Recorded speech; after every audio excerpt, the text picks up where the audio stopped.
नमस्कार मंडळी, कशी आहात सर्व? नक्कीच मध्ये दिसाल. तर मी कोमल आपल्या यूट्यूब चॅनलमध्ये तुम्हा सर्वांचं परत एकदा खूप सारं स्वागत करते.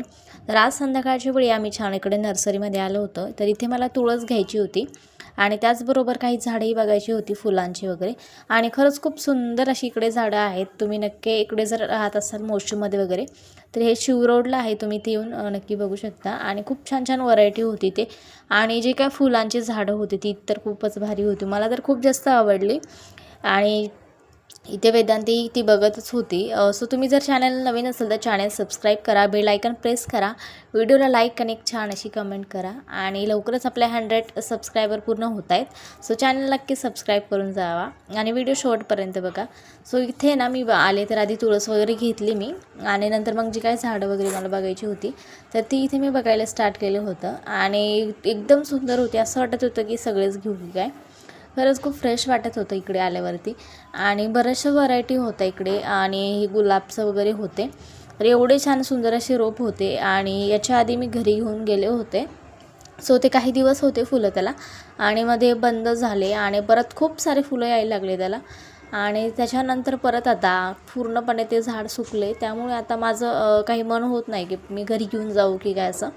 म्हणजे थोडंसं विचार येतात की जेव्हा आपण एवढे पैसे खर्च करून समजा झाड वगैरे घेऊन जातो आहे घरी, आणि ते जर नाही राहिले व्यवस्थित तर मग खूप वाईट वाटतं. कारण की ते खूप जास्त छान वाटतं दारामध्ये, आणि नंतर मग सुकल्यावरती खूप विचित्र वाटतं. ते एकदम एकदम वेगळं अशी फिलिंग येते. आणि जेव्हाही ग्रीनरी वगैरे असते आपल्या घरासमोर किंवा गॅलरीमध्ये तेव्हा खूप छान वाटतं.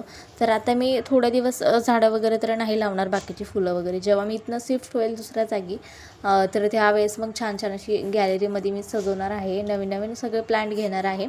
आणि आत्ता सध्या जे काही आहेत माझ्याकडे ते पूर्णपणे सुकलेत. तर मी आता फक्त तुळसच लावले, कारण की तुळस खूप महत्त्वाचे असते दारामध्ये लावलेली. त्याने एक पॉझिटिव्हिटी येते, ऑक्सिजनही मिळतं आपल्याला, आणि प्रसन्न वातावरण राहतं आपण जेव्हाही संध्याकाळी दिवा वगैरे किंवा पूजा वगैरे करतो त्यावेळी. सो त्याच्याचमुळे मी ती तुळस वगैरे घेतली होती. आणि नंतर मग सगळं आमचं बघून वगैरे झालं, आम्ही घरी जाण्यासाठी निघालो. त्याआधी मला थोडंसं मुलांसाठी खाऊ वगैरे घ्यायचं होता. इथे जवळच छोटंसं मार्ट आहे तर तिथनं. आणि त्यानंतर मग गोळा वगैरेही आम्ही खाणार होतो. तरी त्यांना सगळ्या प्रकारचे मसाले वगैरे किंवा मग जे काही साहित्य लागतं ते एका जागी मिळतं. त्यामुळे मी इथेच असते बऱ्याच वेळी. आणि ते मी मुलांसाठी प्लेन ओट्स काय आपले छोटे मोठे साहित्य, लाडू वगैरे आणि थोडेसे पापड वगैरे असं घेतलं. त्यानंतर मग इकडे ध्रुवला गोळा खायचा होता. सो त्याच्या फरमाईजमुळेच इकडेच पप्पा घेऊन आले होते आम्हाला, आणि त्याच्यासोबत आम्हाला हे गोळा खायला छान मिळाला होता.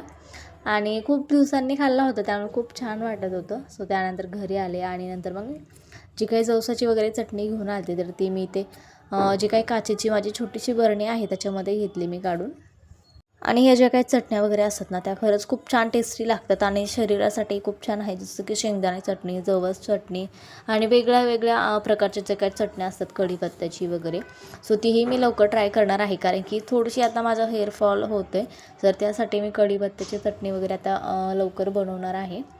आणि ती तर मी ऐकली की टेस्टलाही खूप छान लागते. म्हटलं बघूयात. आणि सोबतच इकडे मी आल्यावरती वेदांतीचा अभ्यासही करायला घेतला होता, कारण की बरेच दिवस झाले व्यवस्थित तिचं काही होत नव्हतं ना. आता एक्झामही तिच्या लवकर होत्या. सो त्याचमुळे मग तिचे रिव्हिजन वगैरे मी घेत होते इकडे. नेहमी ना मुलांचा अभ्यास करताना जागा आपल्याला एकच ठरवायची असते, आणि दररोज आपण त्याच वेळी आणि त्याच जागी अभ्यास घ्यायला पाहिजे मुलांचा. त्याने ना मुलांची एकाग्रता वाढते आणि मुलांचंही अभ्यासामध्ये मन लागतं. आणि त्यावेळी आपण जर होमवर्क वगैरे घेत असतो मुलांचा तर त्यांनाही अभ्यासाचा कंटाळा वगैरे येत नाही. आणि सततच मी काय अभ्यास वगैरे असं घेत नाही तिला स्कूलमधनं आल्यावरती तिला खेळायला वगैरे मी देत असते. आणि मध्ये मध्ये मी जेव्हाही तिला अभ्यासाला बसवते त्यावेळी मी मध्ये मध्ये एक 10-15 मिनटाचा ब्रेक वगैरे देत असते. आणि कंटिन्यू असं 1-2 तास असं कधीच तिचं होमवर्क वगैरे घेत नाही मी, कारण की ते खूप जास्त लोड येतो मुलांवरही, आणि आपल्यालाही एवढा वेळ नसतो आपल्याकडे. आणि नेहमी मुलांचा अभ्यास वगैरे घेताना मोबाईल वगैरे आपले बाजूला ठेवले पाहिजे, आणि टी व्ही वगैरे असेल तर तेही ऑफ केलं पाहिजे, कारण की मुलांचं लक्ष मग अभ्यासात नसून दुसरीकडेच लागलं जातं. आणि आपला वेळ तर जातो आणि अभ्यासही होत नाही. त्याने आपलीही खूप जास्त चिडचिड होते. आणि नेहमी तिचा एक ठरलेला वेळ असतो. मी संध्याकाळच्या वेळी तिचा होमवर्क वगैरे घेते आणि तुम्ही त्याच प्रकारे करा. आणि कसं आहे ना, आपली कामं थोडीशी ॲडजस्ट करायची आपण मुलांमुळे. कारण की मुलांना नाही आपण सांगू शकत की तू ह्याच वेळी कर असं काय. कारण की त्यांच्याही मूडवर पाहिजे, की ते मूड जर नसेल त्यांचा आणि नसेल त्यांना करायला वाटत अभ्यास, तर आपण कितीही काही शिकवलं आणि किती वेळ जरी आपण अभ्यास बसवलं त्यांना तरी काही उपयोग नसतो. कारण की त्यांचं लक्षच नाही लागत त्याच्यामध्ये. त्यामुळे मुलांचा फ्रेश मूड असेल त्याच वेळी त्यांचा होमवर्क वगैरे घ्यायला पाहिजे, मला तरी असं वाटतं. आणि त्याने त्यांनाही खूप छान वाटतं. सो त्यानंतर मी तिचा होमवर्क वगैरे करून घेतला, जो काही रिव्हिजन वगैरे होते एक्झामची ती केली आणि ती आता छान प्रकारे करते.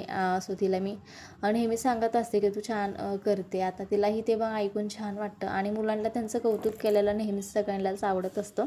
सो आपण तेही करायला पाहिजे. नेहमी जर आपण ओरडत राहिलो किंवा नको हे नाही करत ते नाही करत असं जर सतत बोललं तर त्यांनाही खूप जास्त ते मनाला लागलं जातं.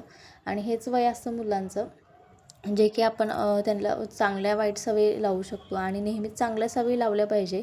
आणि वाईट सवयी आपल्याला लावायची गरज नसते, कारण की त्या अशाही लागतात. सो त्याचमुळे चांगल्या सवयी लावायचा प्रयत्न करायचा मुलांना.